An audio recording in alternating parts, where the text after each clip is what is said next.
I was in shock, and I pushed him away.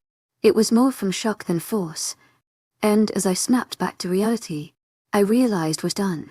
41 bullet through my heart. Everything happens in slow motion then.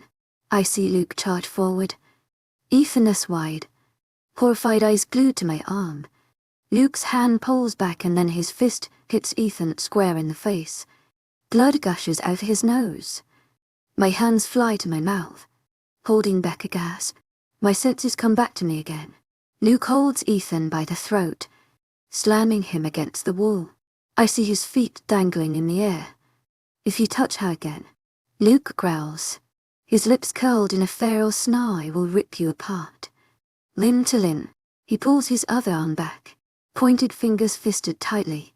My eyes widen as I stare at him, petrified in place. Ethan meets my eyes for a split second.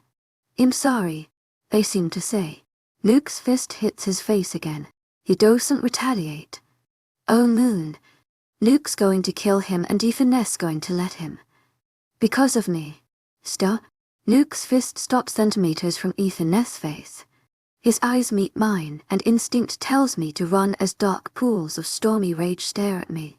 No, I tell myself. Luke wouldn't hurt me. I force my feet to move, reaching him almost carefully. Let him go. I raise my hand to lower his fist. He doesn't budge. Luke, please. This isn't you. Luke keeps his gaze locked on mine for a moment. Then I don't know what he sees on my face that makes his eyes clear. He drops his hands and steps away from Ethan. Ethan collapses on the floor, breaking into a coughing fist. Big, ugly bruises on his pale neck. I almost step forward to help, but then stop. Now is not the time for this. I glance at Luke. He looks away, his jaw clenched, but his eyes aren't outraged anymore, just frustrated. With whom? I don't know. Luke takes my hand in his with a gentleness I didn't imagine from someone who just beat someone into pulp. We walk in silence towards our room. He guides me to the bed and I sit down as Luke shuffles through our bag. He takes out a small glass bottle and nods towards my arm. Without a word, I hold it out. Luke bends down on one knee and spreads the cool cream over the bruise. I sense the tension in his frame, his clenched jaw. Luke, I say softly, my hand already on its way to touch his cheek. I'm okay. He lets out a breath, leaning into my palm and looks up, taken aback by the soul intensity of his gaze. A livid storm in his blue eyes. I'm going to kill him. He didn't mean it. I say quietly, dropping my hand from his face. Intentions only stay in your head. He says it's the actions that have consequences. He turns his eyes to the fading bruise on my arm, holds my hand to his own, his grip gently reassuring. This will never happen again, Luke promises. A small smile tugs at my lips. You can't protect me from everything. Luke, he looks up. His face is all angles of determination, but his gaze softens when it meets mine, as if staring at a precious treasure. He brushes my hair away, his warm hand slipping behind my neck. I feel the air around us shifting into something that makes my heart flutter madly. As long as I have breath in my lungs, I will protect you. His lips fall against my own. Every sensible thought, every logic, every moral goes out of the window as my eyes flutter shut. What am I doing? What am I doing? What am I doing? My mind falls shut. My sense goes out of the window, but my heart beats hard. Overwhelmed, as if giving me an answer. What I want to, what I should have long ago. I feel Luke stand up, his knee forming a dip in the mattress against mine as he leans forward. His other arm slides around my waist, pulling me closer. In his arms is a strange sort of surety, a strange belonging in the way his lips move against mine. Of their own volition, my hands slide into his hair and pull him down harder, letting out more emotions and frustration than I would ever admit. Luke doesn't seem to care about that. A low growl rumbles through him to me as he tilts my face, deepening the kiss. The dire need for air makes me tug at his hair. Grudgingly, he let go of my mouth, but I can't catch my breath when his lips start trailing my jaw, my neck. My head is swimming with sensations I've never felt before as I drop my head back. His lips are 1,000,000 degrees hot against my skin. I feel the remains of my breath hitch in my throat. His teeth scrape my skin, making a thrill of panic go through me. Then his lips move, forming a searing way against my skin that slaps me right back into reality. To my agent extraordinaire, Madeline Noble, heartfelt thanks for your unfading patience, enthusiasm. My eyes snap open. Without thinking twice, I shove him away, more from shock than from force. Luke stumbles away, his face flushed, pupils dilated. Silence descends down on us, thick and heavy, only broken by my shallow breaths. The realization of what just happened dawns to me. I sit still, wide eyes trained on the floor, unable to breathe. What have I done? A warm hand touches my cheek. I flinch away from Luke. A flash of something raw and primal crosses his face. Pain as if it just stabbed him. I swallow thickly, my throat parched like sandpaper tea. This worst. I didn't mean to. I'm sorry. Words wither away on my tongue. My eyes dart in every direction. I feel them burn with tears of frustration, guilt and hurt. Thoughts swarm in my head, each making me guiltier than the last.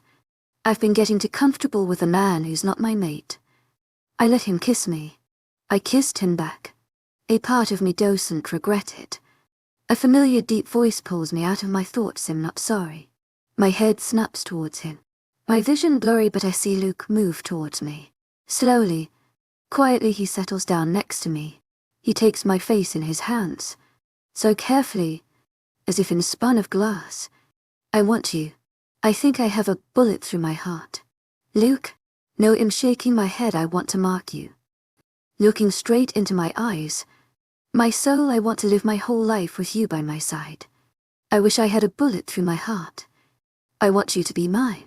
I pull away from him and stumble back. I'm shocked. I'm petrified.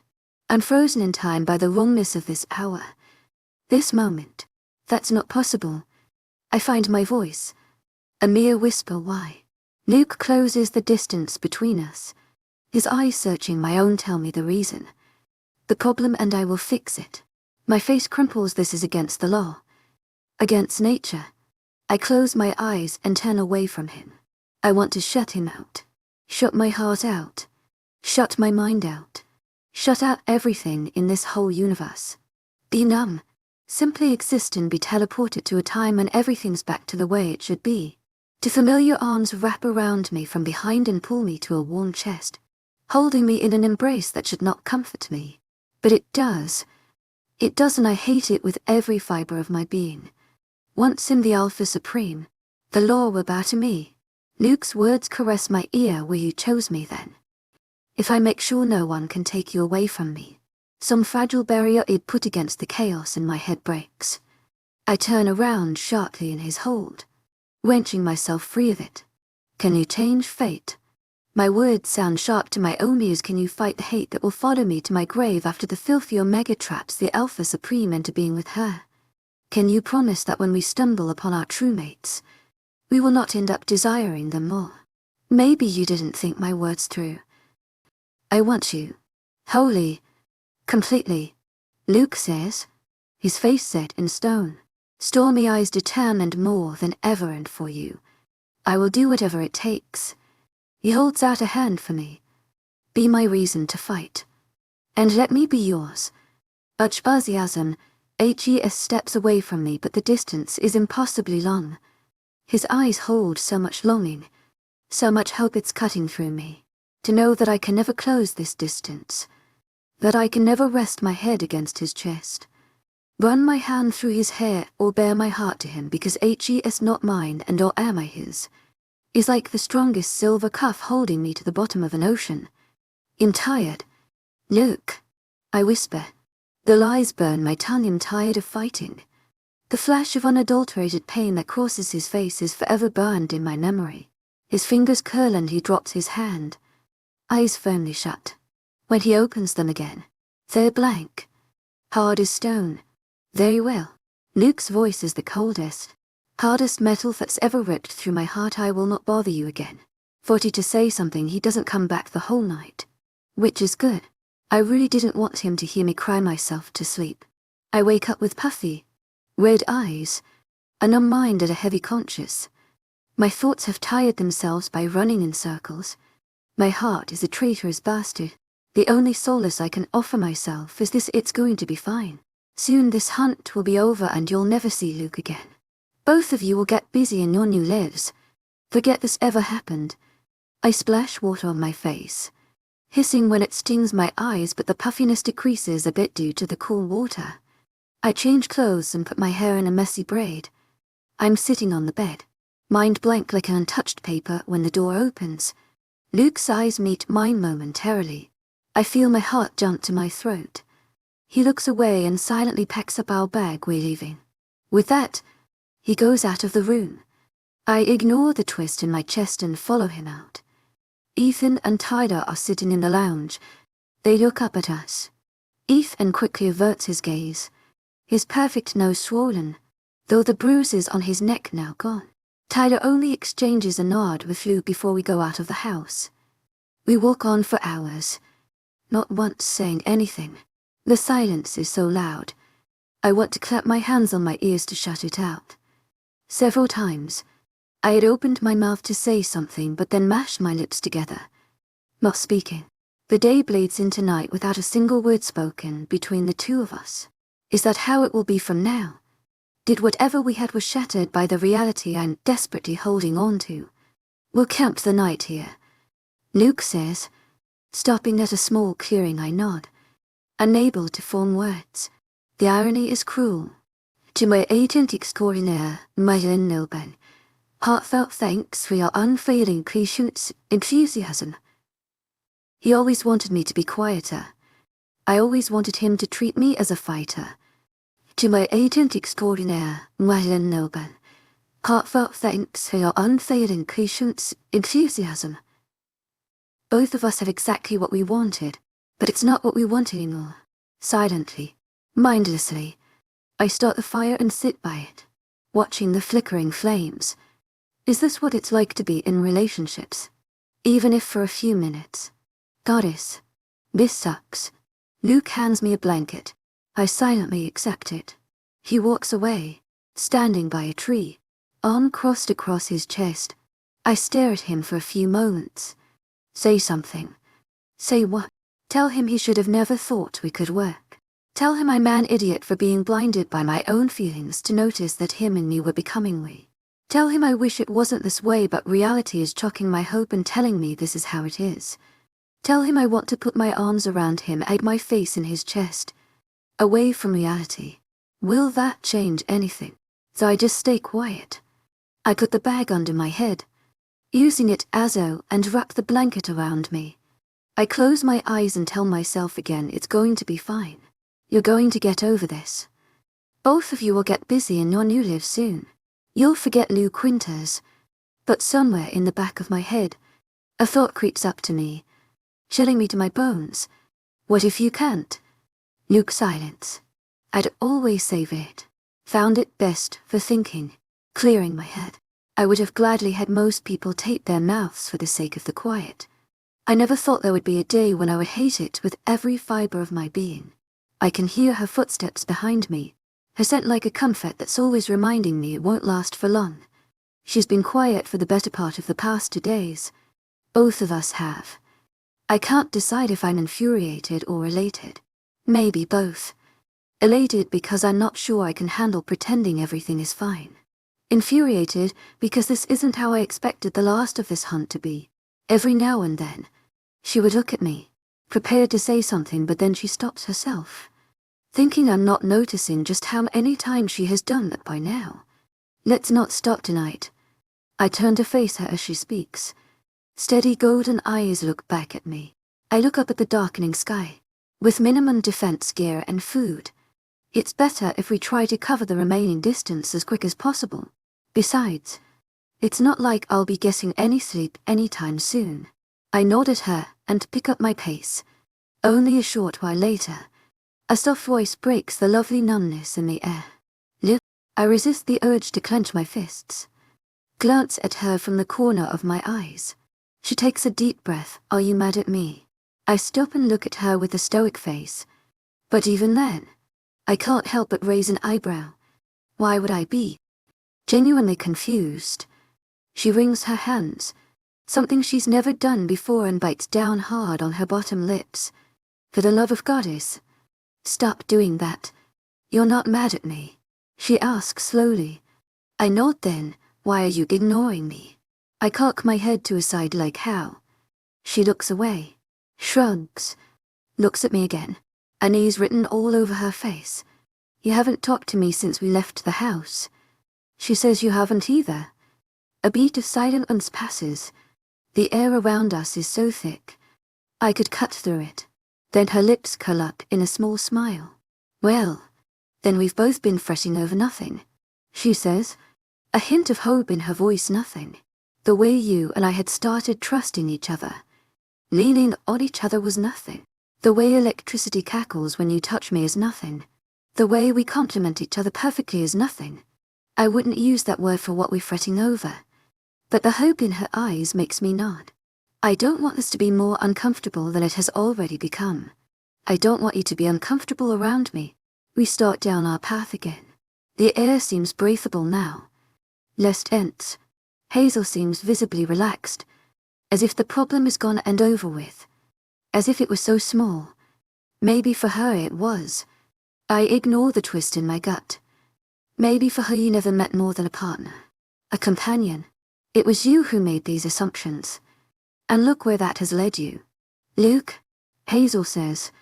I detect the hint of tiredness in her voice. I know I said we should keep going, but I'm really regretting my decision. Keep on regretting. We aren't stopping now. Why not? She asks incredulously. It's nearly dawn. I point out there's no point in stopping now. She marches up and stands in front of me, blocking my path. I give her a disappointed look. I expected her to be used to this by now. You're being difficult for no reason. She rolls her eyes. If anything. She stops, her eyes glued to something on the left side. Instantly, my senses kick in sharp. My hand goes to the revolver tucked in the waistband of my jeans. But I doubt I'd need it right now. Without the wolfsbane dose, I can rip apart any ambusher as long as he does come with guns. What I see makes my brows furrow in confusion. Through the thinning trees, I see a vast field full of dandelions, their white flurries like snow in the faint morning light. Don't tell me you're afraid of dandelions. I give Hazel an incredulous look. Don't be saucy. Winters, she says, but I see the way her eyes light up. She looks at me again, and I'm caught in the crossfire of emotions. Her smile is so bright, eyes alight with excitement, honey hair framing her face. I want to burn this image in my memory forever. Let's make a deal. Hazel says we take a break to see that field and I won't have to stop again. I take in consideration her request, offer. To my agent extraordinaire, Madeleine Nilbe, heartfelt thanks for your unfailing patience, enthusiasm. And find myself agree. If we take a walk around that field, it can't possibly take more than 20 minutes. Well, I'm sure if we stop she won't be getting up for at least hours. Deal, I say with a not perfect. Hazel grabs my arm and starts towards her destination, her skin lighting sparks against mine. Once we pass through the trees and stand in the vast field, Hazel squeals, biting her bottom lip. This is like a dream. She says I always wanted to find a huge dandelion field. Why? I raise an eyebrow, wanting to listen to her more than I would like to admit, so I can do this. With that she opens her arms wide, turns around and sprints forward, causing a cloud of white flowers to rise behind her. I watch with my hands in my pockets, a soft smile playing at my lips as she breaks in a fit of giggles. Dandelion flowers covering her clothes and hair. She takes another round of the field, probably only for the sake of it, before she walks over to me, a wide grin on her face. That was so awesome, she says, gesturing animatedly with her hands. Good. I nod. That means you're done here. We can go back to important things now.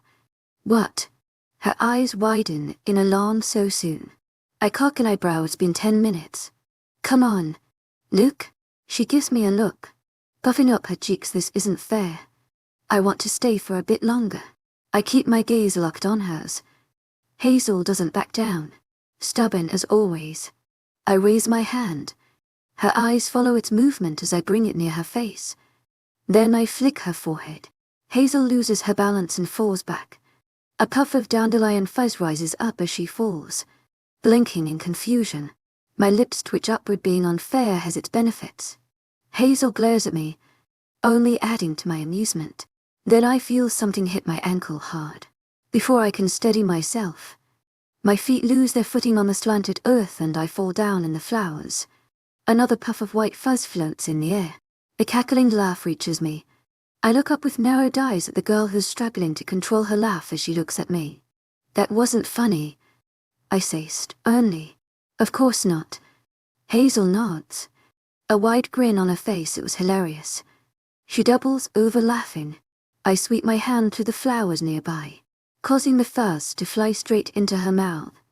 Hazel stops laughing abruptly.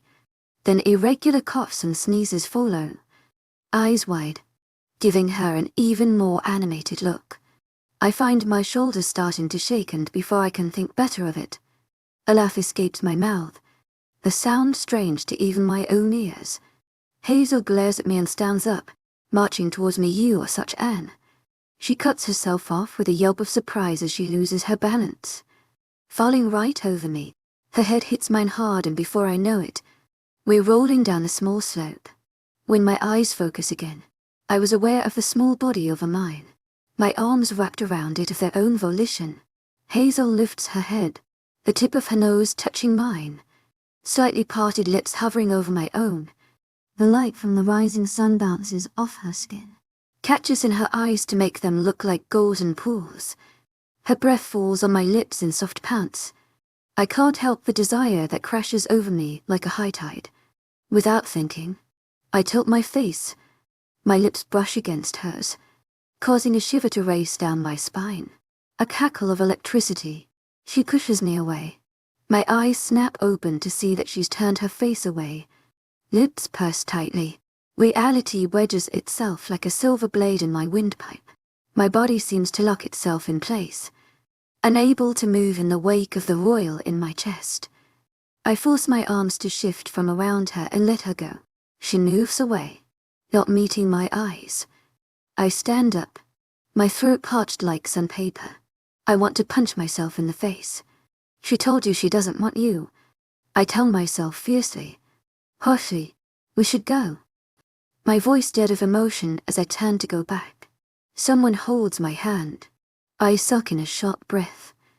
Luke, I let go. To my agent extraordinaire, Madeleine Nolban. Heartfelt thanks for your unfailing patience, enthusiasm. She hesitates for a moment before withdrawing her hand. I look over my shoulder as she stands up, her face contorted in helplessness. It doesn't have to be this way, she says softly. Quietly, we can be friends. We can. My voice is hard even to my own ears. We can't be. I can't be.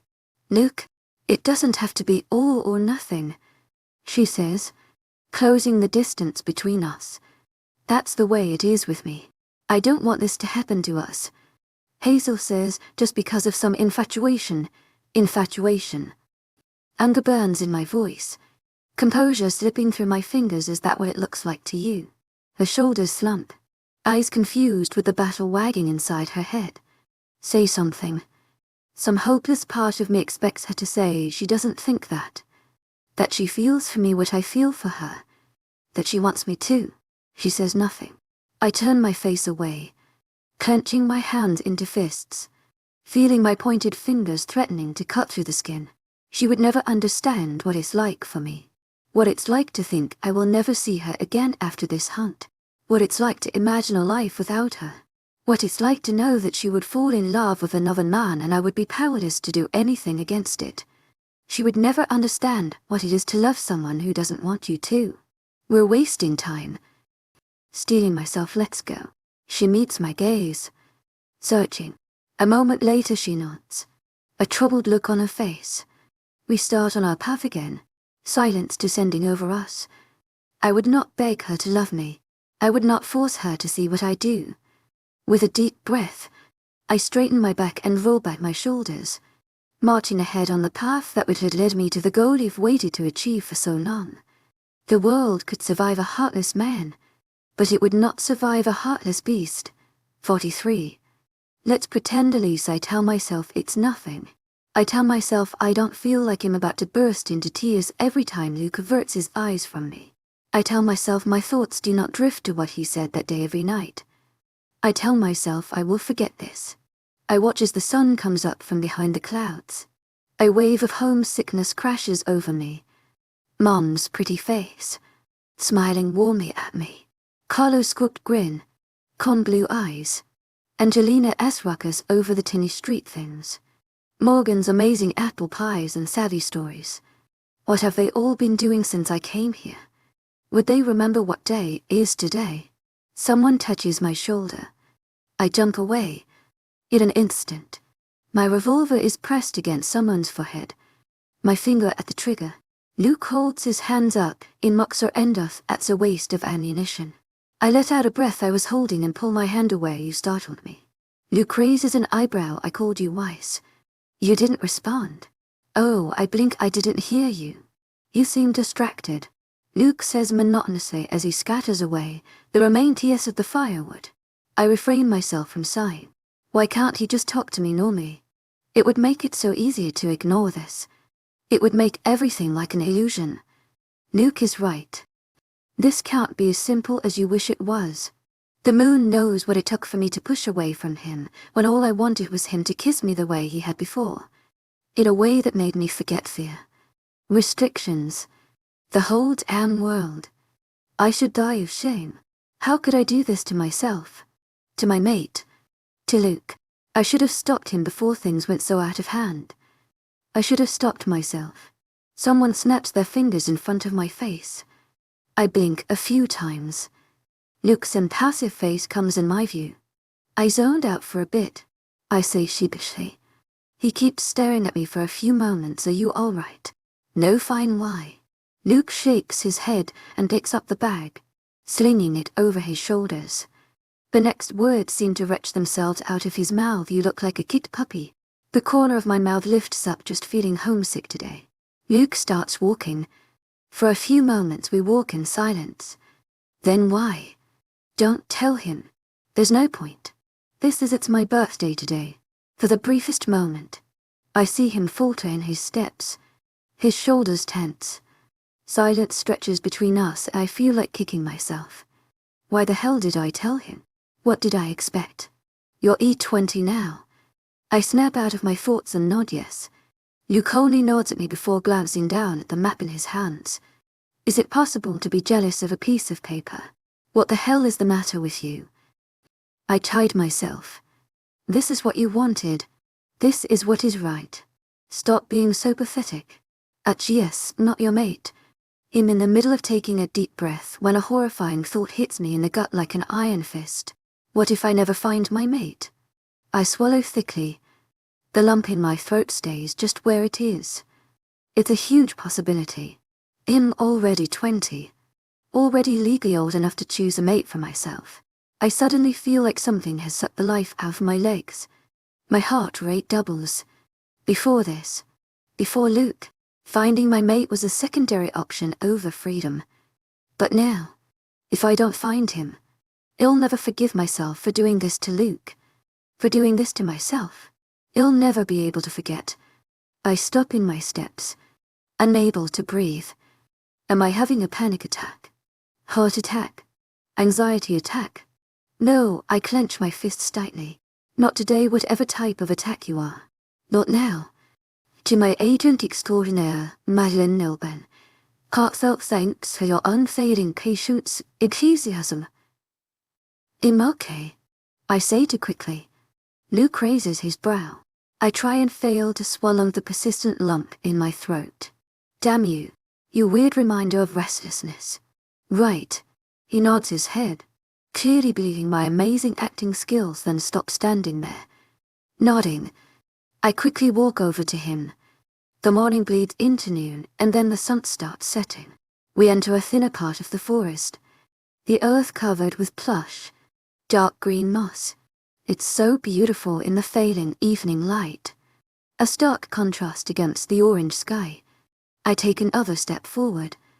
To my agent extraordinaire, Madeleine Noble. Heartfelt thanks for your unfailing patience, enthusiasm. It doesn't fall on the plush moss. It goes right through it. A scream rips past my mouth as the earth swallows me. The next moment I feel like someone has simultaneously pulled my shoulder out of its socket and the breath from my lungs. Luke pulls me back up, steadying me with his arms. I try to catch my breath and stare at the gaping hole in the sheet of moss. It's man-made, Luke says. His eyes scan the vast area covered with moss. This whole place must be full of them. I step away from him. You think we can cross this without dying? Luke rubs his jaw, eyes narrowed at the battlefield. He glances at me, just for a moment. So quickly I think I imagined it. I can gauge their location by focusing on my footfall. But he shakes his head. We can't take chances right now. We'll go around it. I open my mouth to argue but then decide against it and nod. I turn around but freeze in my place. Luke tenses beside me. In front of us, at the border of the mossland, a row of wolves appears. Teeth bared, lips curled in snarls. Just perfect. I hear Luke hiss out before he takes my arm and steers around. Straight into the moss field. I whip my revolver out and look back, ready to shoot, and my foot slips again. I instinctively pull the trigger. The shot goes through the trees. What is wrong with you? Luke says, pulling me away from the hole. Just follow. A loud growl reaches my ears as a wolf lunges for us. Others on its heels. I'm thinking. I pull the trigger. A bullet goes straight through its head. The others only seem more enraged and charge forward, seemingly having memorized a safe path. I hear Luke curse under his breath. He throws his revolver at me. I barely catch it when he lifts me over his shoulder. Shoot. To my agent extraordinaire, Madeleine Noble. Heartfelt thanks for your unfailing patience, enthusiasm. Luke says, already sprinting ahead, clenching his revolver in one hand. I use it to brace myself on his shoulder to stay straight and with my own one. Bang, bang, bang. 1, 2, 3 down. A dozen more to go. I won't be able to shoot all of them. Switching revolvers. I take him again and pull the trigger. It misses, but the wolf stumbles back and right into a hole. A howl echoes in the gunpowder-thick air. I don't think they know the exact path. I say to Luke, shooting another wolf, can you guess where the most traps are? He doesn't answer for a moment, but takes a sharp turn to the left. Hold tight, Luke says. I feel my hands jolting with each leaping step he takes. My aim not as good as it should be, but I see the wolves slipping and falling. Their pace slows down but Luke's only increases. Then to my immense annoyance, I see the moss bear fade away to give a glimpse of the solid earth and still 4 wolves hot on our heels. Then suddenly my heart leaps to my throat. I see the earthway below, almost a speck as the chains holding the bridge clink together with Luke's running. The never-ending bridge comes to an end in Luke Hall, but drops me on my behind. I glare at him, but it's short-lived as I catch sight of the wolves following us. I really don't want to die today. Getting to my feet, I'll see that you get your wish. Enthusiasm, Luke says. I see his fingers extend, his frame becoming taller and broader as he clamps his hands on one of the thick wooden posts where the chains of the bridge are connected. He pulls it off the earth and tosses it down. The bridge shakes horribly. The wolves stumble and halt, but Luke wastes no time in going for the other post. He rips it off the ground. The bridge falls down like a recoiling snake. The howls of the wolves on it become distant as they fall. I slump down on the ground, breathing hard. Luke slumps down beside me, his own chest rising and falling rapidly as his fingers go back to normal. Finally, I open my mouth and words tumble out. Most unforgettable birthday ever. A faint smile crosses Luke's face. Try not to flatter me. To my agent extraordinaire, Madeleine Noble. Heartfelt thanks for your unfailing patience, enthusiasm. Once we both gather our wits, We set camp only a few kilometers away. After a minimalistic dinner, I don't know what I doze off. Someone is shaking my shoulder. I grumble a curse and swat away the hand. Wake up, a familiar voice says. Like hell, I mumble, making myself comfortable against the makeshift pillow of our bed. This time the hand shakes my shoulder hard to get up. I force my eye to open and see Lou crouching in front of me.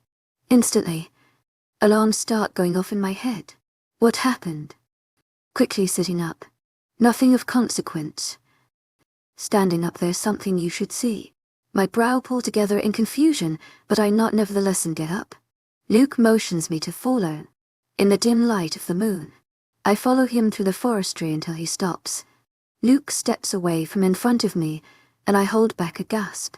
A crystal blue lake invades my vision, reflecting the starry sky and the moon like a glassy mirror. This is, I say softly, walking over to the lake beautiful. I tap a finger to the water, watching as the whole portrait of the night sky wavers. I see my own reflection, the awestruck look on my face. Luke's come to stand beside me, his face impassive as ever. I turn to look at him, a soft smile on my face. Thank you, I say sincerely. He only offers me a nod. I turn my attention to the lake again. Something in the portrait changes. I blink. I think I just saw a flash on light cross the sky. I look up and my eyes widen as another shooting start goes through the black canvas.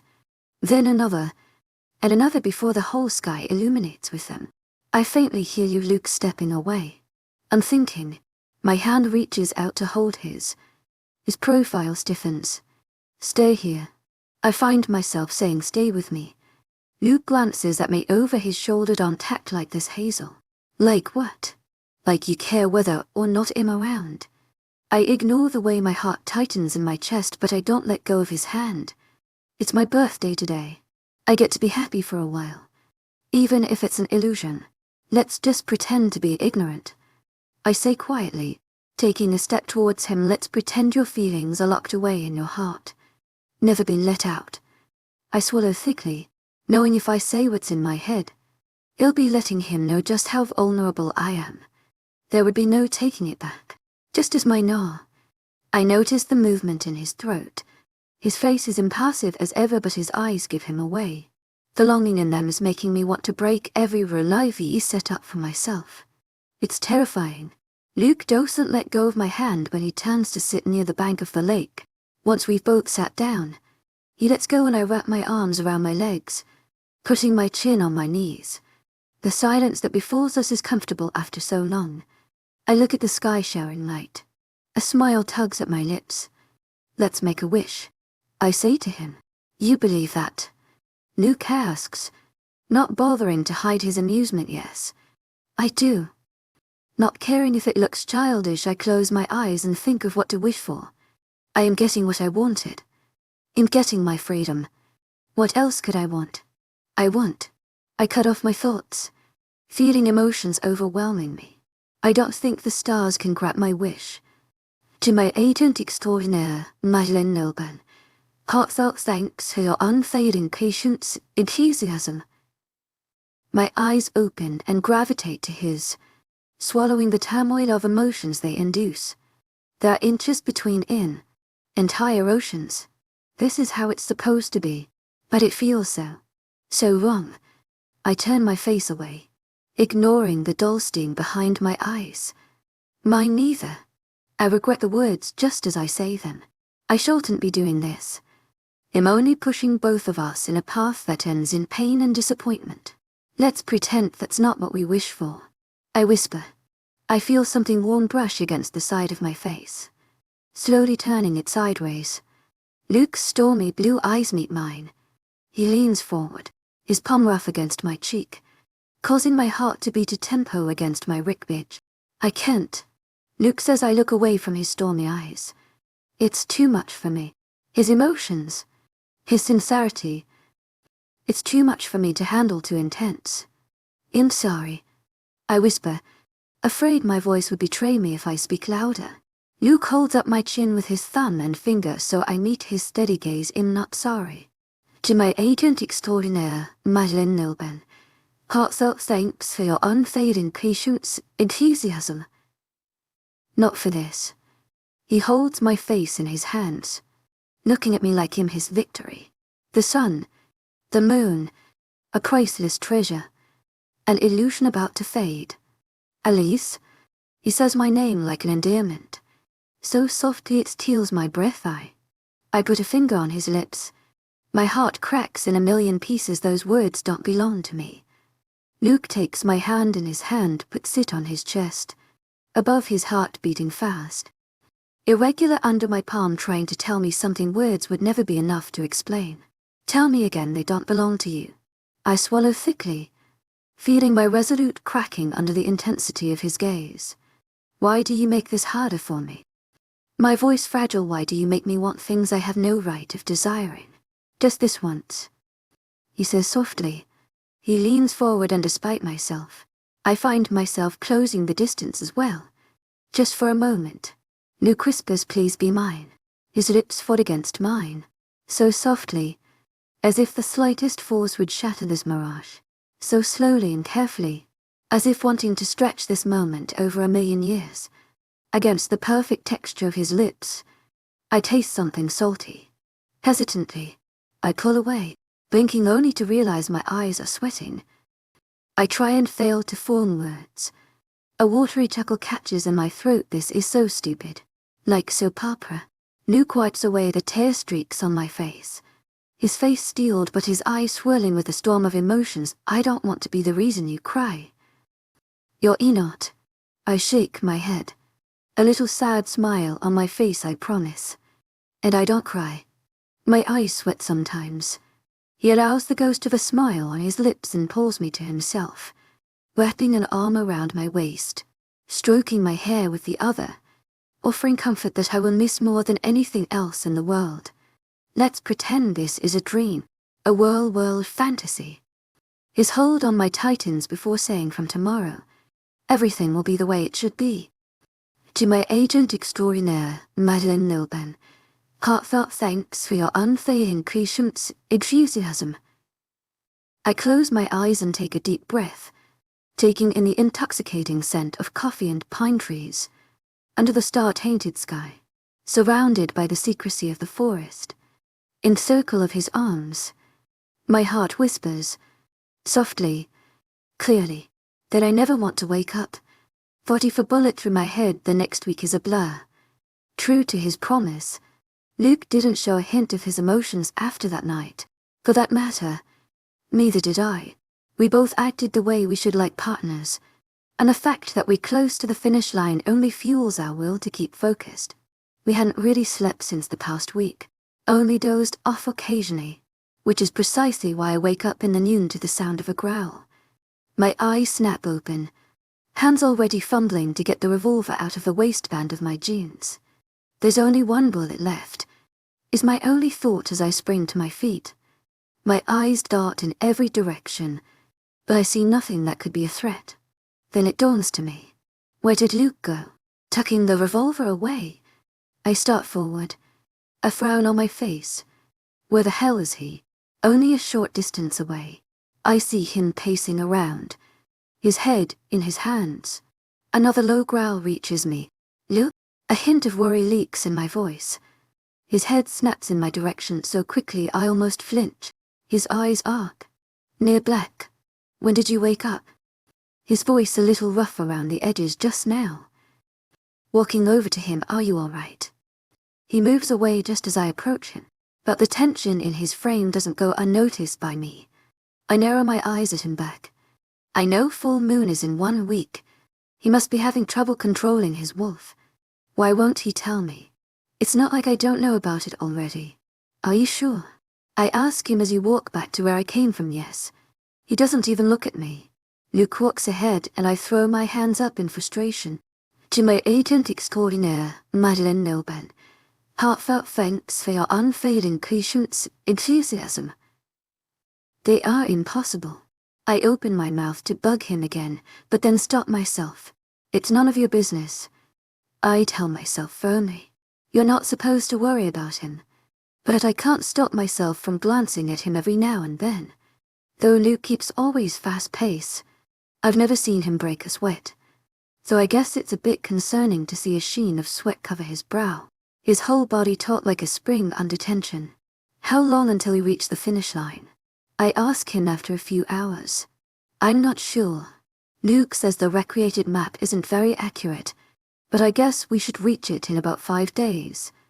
Give or take a few. I nod, feeling a thrill of adrenaline go through me. If we don't have to change course. Luke cuts himself off with a low growl. His hand reaches up, twisting his hair. Luke, without thinking my hands reach out to do. Well, I don't know what, but something. No, don't. Luke stumbles back, dark eyes wide in alarm. I stop in my tracks. Confusion and worry cloud my head. What? I breathe out, you're hurting. You idiot. Let me help. You can't help. Luke says. Stay away. I'm not too. Another growl rips its way out of his chest. I watch in horror as he falls to his knees. Features contorted in pain. His chest rises and falls rapidly. Eyes darting in every direction like a caged animal. The next moment, I find myself kneeling beside him, praying his hands away from his hair. They're burning against my skin, as if he has a horribly high fever. What are you doing? Luke snaps. Momentarily coming to his own bossy senses, I told you to stay away. Shut up. I give him a look. I'm not going anywhere. Can't you see? Luke narrows his eyes at me, snatching his clawed hands away. I'm not safe to be around. If he wasn't being so panicked about my safety, I would have sacked him for being such an idiot. Lip, calm down, I say calmly, taking his hand in my hands. No, he grabs my arms, ready to push my away. You need to go. You need to. Will you ever shut up? I put my finger on his lips. Just look at me. Whether willingly or unwittingly, his dark eyes meet my own, panic and concern just on the surface. Breathe. I put my forehead against his. Don't think anything. To my aching extraordinaire, Madeleine Noble. Heartfelt thanks for your unfailing patience, enthusiasm. Just look at me and take a deep breath. He does. At least the breathing part. For a few moments we stay like that. I feel his skin cooling down against mine. See. I pull away, a smile on my lips that wasn't so hard. Luke pulls his hands away from my arms and lets out a rattled breath. Why don't you ever listen to me? Because you give the dumbest suggestions. I chirp, unthinking. I rake my hand through his hair, making it less messy. Just as I realize what I'm doing, I draw it back. This is worse than I thought. Luke drags a hand down his face, rubbing his jaw. It's not even full moon and yet. Are you going to be okay? I ask him. A shadow crosses his face. It's not myself I worried about. I swallow, catching the meaning behind his words. That Wolfie hadn't hurt me, not in the slightest. Maybe he wouldn't hurt me this time either. I open my mouth to tell Luke I'll be okay, but he beats me to it. If I ask something of you, will you do it for me? Taking my hand in his. I blink a few times.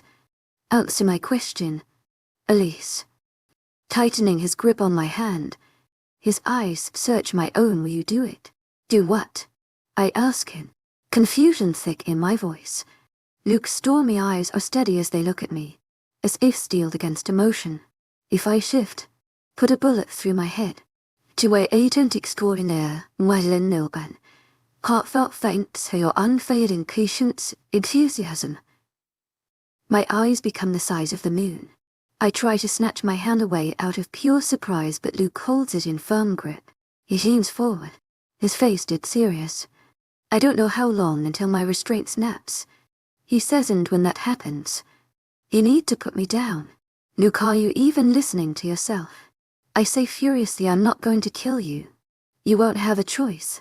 He glares at me. If you don't kill me, I would surely kill you. I'm shaking my head. Luke, I can't. I just cannot do that to anyone, let alone you. He grabs me by the shoulders, forcing me to look at him. I almost gasp when I look at his expression. Never in my entire life had I thought I would see Luke Winters desperate. Promise me. His voice hard as stone, you won't let me hurt you. Luke, please. Don't ask this of me, I have to. Damn it. He shakes me. Once, as if trying to knock some sense into me. I can't live with your blood on my hands. I give him a harsh glare. You think I can? Think. To my agent extraordinaire, Madeleine Nolben.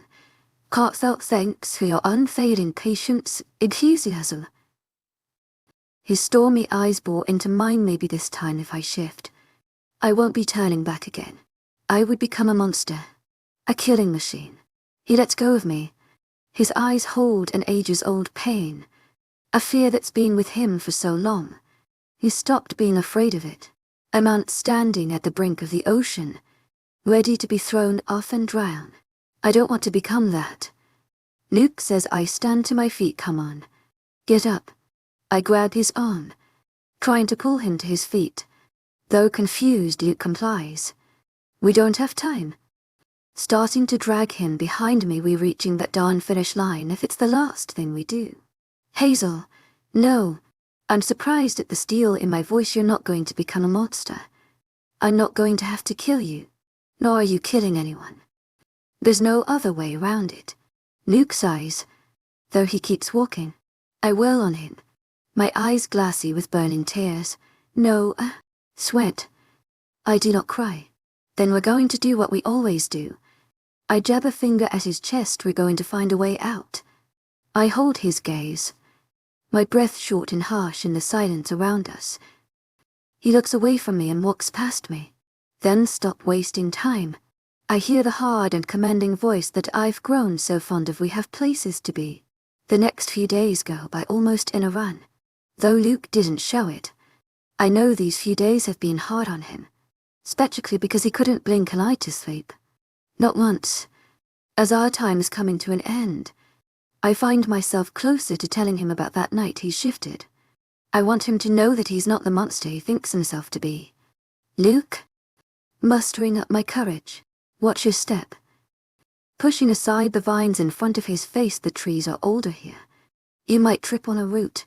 I know. My eyes on my feet, but I have to tell you something. Hurry it up. I take a deep breath and grab his hand. Luke's head snaps back towards me. His eyes permanently a shade darker since the day he told me to shoot him if necessary. As if he's constantly fighting off the beast. And ever since then, he's been hypersensitive to any kind of stimuli. I don't know if I have the chance to say this later. I lick my dry lips, but I want you to know. You're not a monster. Luke furrows his brows. Hazel. We've been through this before. No, I shake my head. I mean literally. His face is a mask of confusion. What? On the full moon. I swallow thickly. I went to see you. You what? I know you told me not to. I say quickly, but I never listened to you. His scowl tells me exactly how much he parries my joke. I can't help but grin at him. I'm going to miss this. But that's not the point. I say the point is that you didn't hurt me. To my agent extraordinaire, Madeleine Nolben. Heartfelt thanks for your unfailing patience, enthusiasm. The chain, I take a deep breath. I went in the range of the chain. I watch as his jaw goes slack. His head cocks to his side. Brows furrowed. He opened his mouth to say something, but I beat him to it. You had me, pretty much engulfed in your arms. But you didn't hurt me. Not in the slightest. I tell him, you're not a monster. I hold his hand up in both of mine. Almost under my chin. Not to me. Never to me. I let go of his hand when he does reply. I guess he's going to explode in a fit of anger and overprotectiveness in a while. Better get out of his war's range. I quickly walk past him, glad to have let out those words. Whatever his reaction may be, Luke deserves to know. Through the trees, I see something red flying in the evening breeze. Breath catches in my throat and I squint my eyes to see clearly. Only a few meters away, I see a clearing, as if the forest stops there, and a long white pole, on which a red flag is waving. A silver wolf flashing on it. The Alpha Supreme's flag. Someone grabs me by the arms and turns me around. I didn't hurt you. For some darn reason, I'm imagining Luke sounding breathless, as if such a thing could happen in reality. Maybe I'm being delusional in my happiness. Luke, the finish line. I grab his face and turn it to the flag. I see his eyes widen a fraction, gritting like a maniac. I hold his hand in vice tight hold and sprint forward. In a dream, in a haze, I feel like I've just passed through a cold gel and the open air. We're here. I breathe out, a wide grin on my face on my moon. We're here. I jump up and weapons around Luke's neck. We're alive and we're here. His own arms wrap around me, almost cutting off my breath. But he gives a damn about oxygen anyways. Now answer my question. Luke says as I pull away a bit, you came to me and I had you. But I didn't hurt you. I stare at him incredulously. Seriously. We just won the bloody Alpha. Hunt, and he's asking me that. Yes, you dumbass. I say with a roll of my eyes. You acted like an overgrown mutt fond of cuddles. He stares at me like someone were at a star, in wonder and amazement, the way you would look at a thunderstorm, watching at the light tear through the sky, or the way you would look at someone with 3 heads. Then he grins at me. Luke Winters grins at me, showing his perfect pearly teeth. He leans down to press a deep kiss on my forehead. Elise, you goddamn idiot. I push him away a bit. My eyes narrowed. Excuse me. Congratulations, Alpha Winters. I jump away from Luke and snap my head towards the source of the sound. A man in his early 40s is walking towards us from an earthen path. 2 military-built men behind him. He can almost feel the power in the air. My mind vaguely remembers his face. Red hair, blue eyes and stern expressions. The Alpha Supreme. I'm so proud of you, son, he says with a smile, hands clasped behind his back. Luke only nods in his direction. I almost want to stomp his foot. He could at least pretend to care about his greeting. The Alpha Supreme laughs, the attitude of a king. Just what we need. He walks over to us and the 2 military guys instantly focus their eyes on me. A thread of unease coils around my heart. I'm not surprised at you who made it. Do. The Alpha puts out his hand whenever we've met. I've sensed your passion to win this hunt. Luke shakes his hand, and I've sensed your unwillingness to let me. To my agent extraordinaire, Madeleine Nilban, heartfelt thanks for your unfailing patience, enthusiasm. The Alpha Supreme laughs and in a surprisingly strong tug, pulls Luke forward to embrace him like a son. You were always too smart, Winters. I'm surprised. Luke cuts himself off with a gargledy sound. The next moment I feel myself being pulled back by the guards. The Alpha Supreme steps away from Luke, a bloody dagger in his hand. Thick drops of blood drop from its tip. My wide, horrified eyes turn to Luke as he stumbles back, blood oozing out of his side. I'm sure you are. Alpha Supreme smiles at him, wiping the dagger on his arm, reveling a silver blade. Luke lets out a rasp of laughter. Good thing I'm off my meds. He moves too quick for me to see, but I see the Alpha Supreme stumble back, holding his bloody nose as the dagger flies from his hand and into the earth on the far side. I haven't had an interesting fight in a long time. He wipes the blood from his face. Let's make it easier for you. I won't shift. He charges at Luke, but Luke easily duffs his first throw, grabbing his arm to pull him forward and dive his knee into the Alpha's gut. The Alpha doesn't even seem fazed as he swings his own fist. It catches Luke in his wound, causing him to loosen his hold on the Alpha. He stumbles back. The Alpha takes it as a chance to grab him by the throat and quite possibly choke him, but someone manages to twist himself out of the Alpha's hold. The Alpha Supreme's fists move faster than my eyes, and all I know is that Luke's lip and nose are bleeding, his movement sluggish due to the wound in his gut. I feel the gourd starting to drag me away. I struggle against their stone arms, digging my feet in the earth and trashing around, but it has no effect. Desperation gets the better of me. Luke. His eyes snap to mine, and I see the murderous rage that flashes in them. Alpha Supreme uses the momentary distraction to grab him by the hair and knee him in the face. Luke stumbles back. I see his teeth stained with blood, but instead of focusing on his own survival, his eyes fly to me again, once again giving the Alpha Supreme the upper hand as he practically lifts Luke off his feet and hurls him towards a tree. Luke's back hits the tree with a horrible thud. Is forced to his knees, breathing heavily, more on instinct than on anything else. I bite down the arm of one of my captors hard. His hold on me loosens just for a moment, and I whirl on the other guard. My hand pulls the gun out from the waistband of my jeans, and I slam its butt on his nose. He stumbles back, letting go of me. I turn to the other guard instantly. My hand comes down to slam the gun against his neck. He doubles over. I slam it down on his head. He crumples on the ground. The other guard recovers from his blow. His eyes red and nose swollen, but it doesn't stop him from grabbing me around the waist in a harsh hold.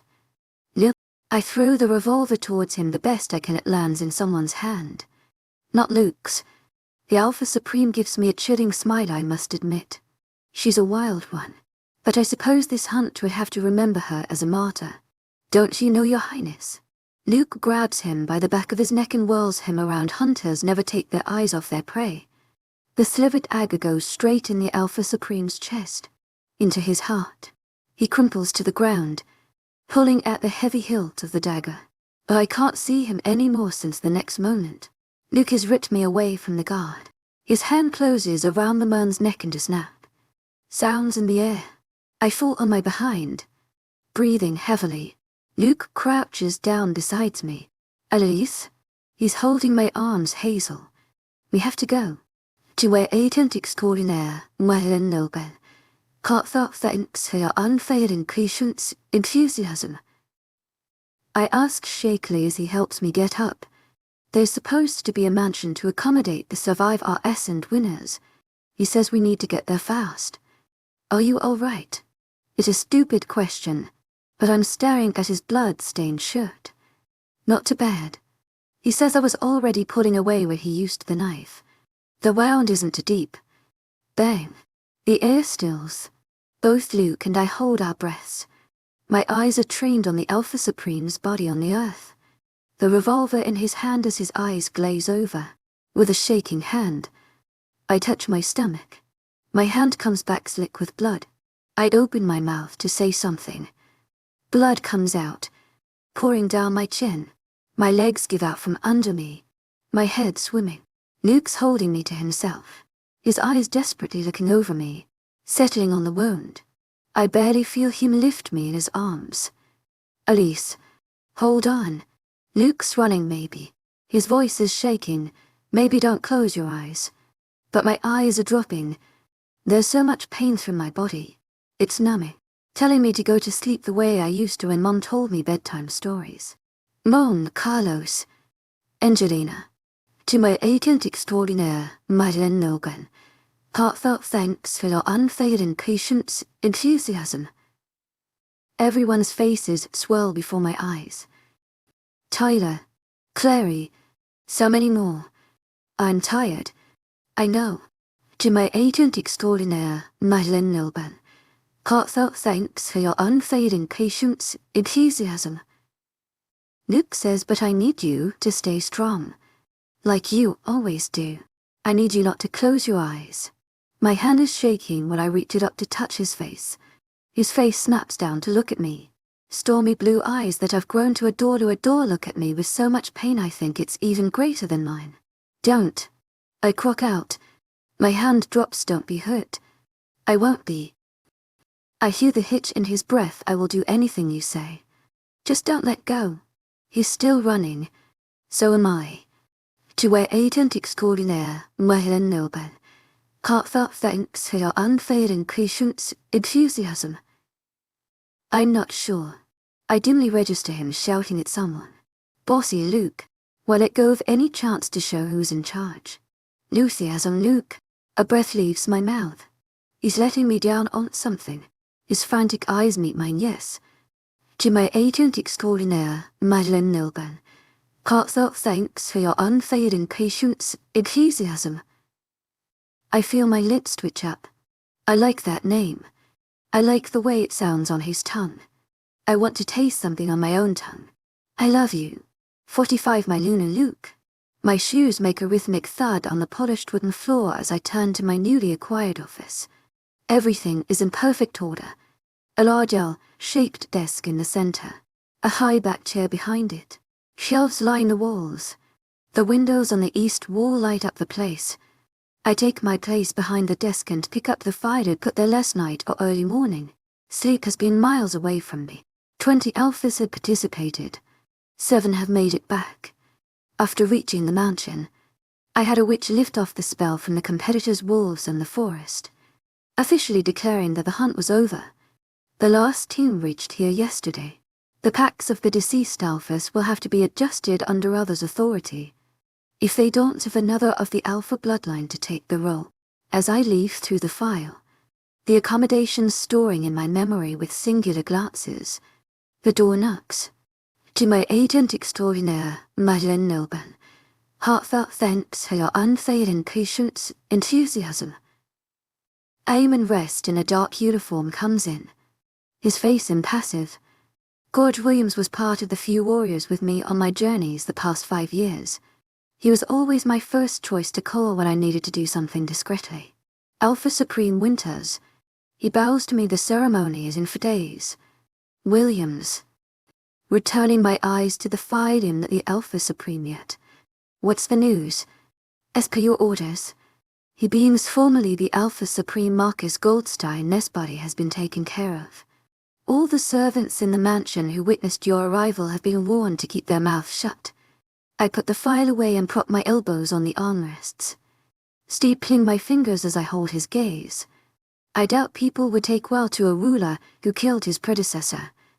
To my agent extraordinaire, Madeleine Nilban, heartfelt thanks for your unfailing patience, enthusiasm. I say, and the pack. The deceased Alpha Spac will be under the authority of his younger sister, Alpha Zoya Goldstein. She was told that her brother suffered a planned rouge attack. Very well. I give him a nod, make sure she doesn't look too much into it. Yes, Alpha. He says should I send in the files of the confessions by Alpha Goldstein's warriors? Send them up? You're dismissed. He gives me another bow and leaves the office, closing the door behind. Alpha Goldstein had always struck me as the power-hungry type, but he would violate the hunt as such was a surprise. Even to me. Only a few minutes later, someone brings me the file. I'd have to execute all these men anyways, but I wanted to have proof of their crimes in my hand. Making a plan for the division of the packs left unsupervised takes me a big mug of black coffee into hours. It's going to get more complicated when I discuss these with the alphas who are having these additions, but till then, I'm almost done. For a few moments, I sit in the silence of my office, cherishing the fragments of peace. Then I pull my phone from my pocket and press my father's contact. Finally made time for your father. He asks in his usual gruff manner. You're the first when I called to give the news of my victory, father. I say dismissively. What do you want now? He asks should I send Casper there? No. My voice holds a steely edge. I told you before that until I say so. No one is to come here. The risk of assassination is high. Don't try to teach me, boy. I can hear the scowl in his voice. Why did you disturb me? My father was never the affectionate type, which I'm glad for. Achidi have killed me with sympathy if that were the case. I want to talk to Mrs. To a agent extraordinaire, Madeleine Nilban. Heartfelt thanks for your unfailing patience, enthusiasm. To a agent extraordinaire, Madeleine Nilban. Heartfelt thanks for your unfailing patience, enthusiasm. I'm sure you've told her. I say in measured voice, but I would like to talk to her myself. You want to talk to that Omega? What is give her the phone, Dad? For a few moments there's silence. Then some shuffling as he switches the call. A moment later Ichi is back on the line. She's on her way. Father grumbles. Disdain rolling off his voice. Then the phone is given to someone else. A voice reaches me. Alpha Supreme. How may I help you? She sounds so much like Hazel, please, Ms. To a agent extraordinaire, Madeleine Nilban. Heartfelt thanks for your unfailing patience, enthusiasm. I find my voice becoming polite. You can call me Luke. Aye, Alpha. That. She hesitates. I can guess why. I would like you to step out of my father's office. I tell her you'd be able to talk to me more comfortably then. But Alpha tell him I said that. There's silence. Then, muffled voices. Silence again. In outside. Mrs. Atwood, tell me where's Elise? Is she all right? Can I talk to her? Elise is all right. Mrs. Atwood, I assure you. I tell her calmly, but I'm afraid she cannot talk to you right now. I will make sure she does as soon as it's possible. I hear her let out a ragged breath as you say.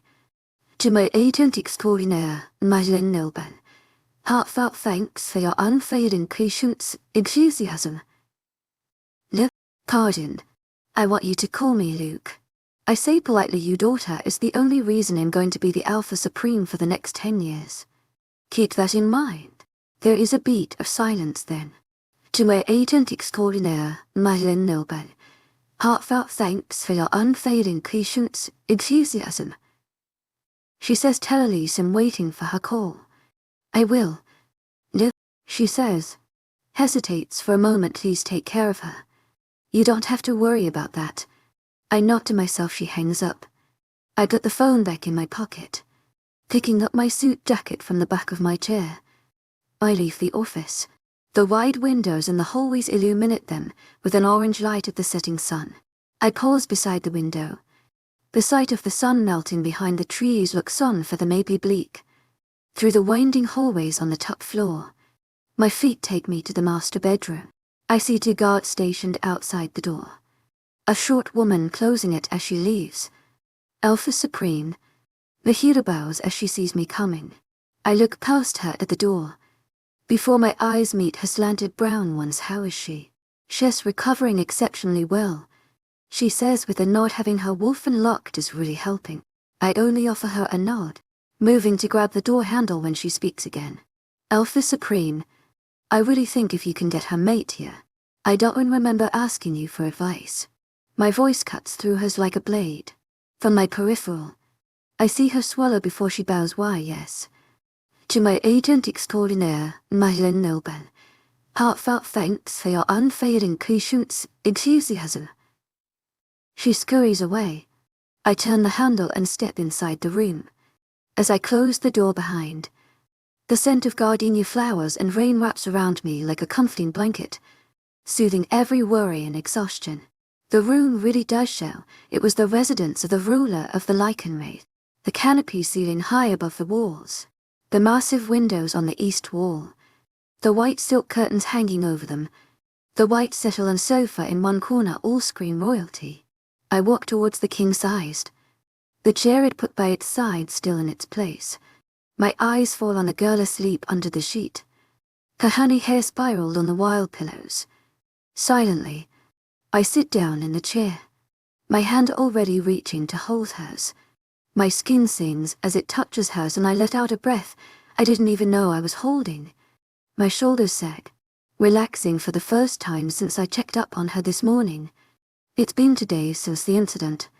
She hasn't made a single movement except for the soft tries and fall of her chest.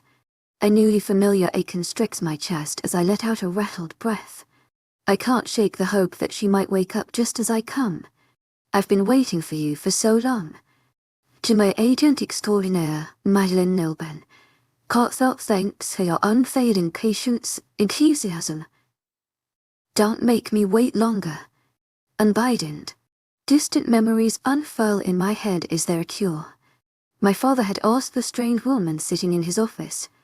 I knew she was witch. I'd met her once before, when I was 11, but she always seemed different from other witches.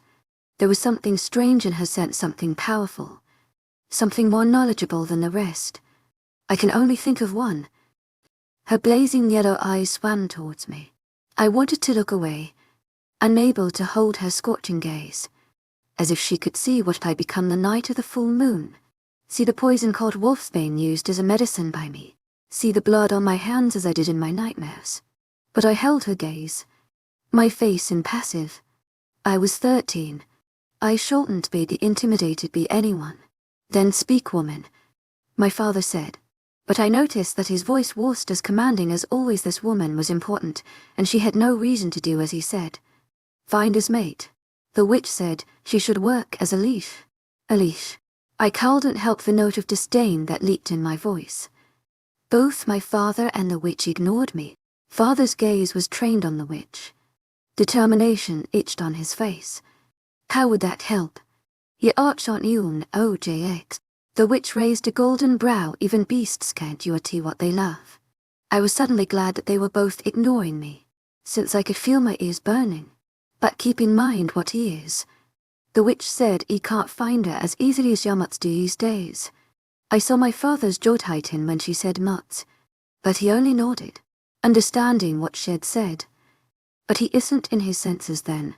My father told her as if she didn't know already. He'd kill anything in his reach. I could feel my innards roil as he said that. I wished I could vanish when both of them glanced at me for a moment, as if I wouldn't notice the way they looked at me, like I was a ticking time bomb. Anything except her. The witch stood up from her seat, dusting her long black gown. How you managed to do it? Ain't no problem. She walked towards the door but paused for a moment. She looked at me and smiled. I almost cringed when her yellow and gold teeth came in my sight.